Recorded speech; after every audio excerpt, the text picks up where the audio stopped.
My name is Garrett Etsitty. I'm from Chingley, Arizona, Dene Nation. My clans are Todichitni, Nishlan, Tohiglini, Bushichin, Keaani, Dashiche, Nalke, Danet, Dashanella. I'm a painter. I do abstract, realism, Southwestern, do it pretty much all.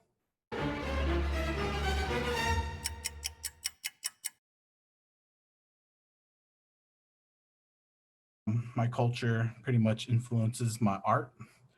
A lot of stories, petroglyphs on the canyon walls, also the hieroglyphics and symbolism that is pretty much utilized in ceremonies, and just sitting on the sideline observing my elders, the color patterns, the natural earth pigments really wanted me to push it to the next level. And also the beautiful stories, I hear it in my head. I just pretty much wanted to utilize those unique stories to put it on the canvas, but in my own way how I want to interpret to the youth, because a lot of kids out there, they don't hear them stories. So a lot of my paintings, I aim towards the youth.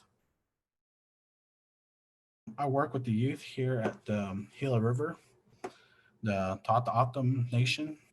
It's pretty interesting how the kids' mindsets are nowadays, and my art normally captures their attention of identifying themselves and also having questions for themselves. And you could pretty much inform and encourage, um, feed them all these beautiful words of encouragement to a kid. But what really captures their attention is watching a person role model, being a real model.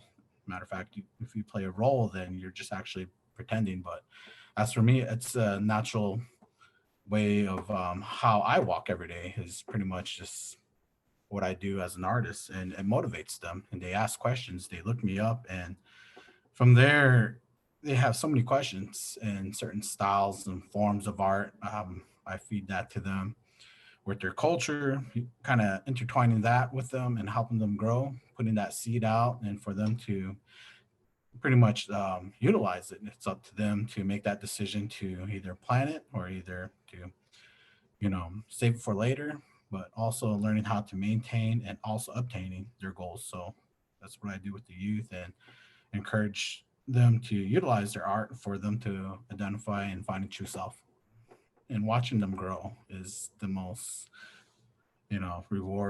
rewarding experience, to see them take that first step, and also challenging themselves, and also making a name for themselves, and also identifying themselves, which is pretty much rewarding to me, just, you know as an artist, and picking up that paintbrush, and or any type of media for them to have a certain coping skill to make a living off it.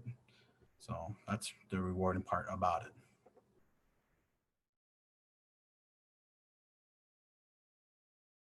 All right, so influences with art, I do a little bit of wall style, hip hop culture. Was I grew up around it, seen it. My brother was a turntablist. I had uncles and relatives who are turntablists and vinyl collectors. So just relating the four elements of hip hop, I intertwined it with southwestern, with my southwestern touch, and you know also just observing the pioneers out in Brooklyn, out in New York, um, just seeing how that art form put a message out there is also what we normally do with ceremonial art, putting the message out to the gods, putting the message out to the creator, making sure that our people are healed from it. So with the colorations like that, I utilize both styles and intertwine it into a southwestern unique, more my touch, and also just observing my uncles, Wojciechowski Senior, in the just kind of like more in the market game. Marcy, just seeing him sell and how he marketed himself and how he worked with people that helped him market. So it takes a while for as an artist to be pushed out there and to market yourself and to pretty much there's a whole different realm with the market scene and also being able to create art and also connecting with ceremonial art and how to sell ceremonial art, make it into something that's really modern. So I do my very best not to, do too much serious ceremonial art and marketing it. I do my very best to make it more universal so people could have connection with it.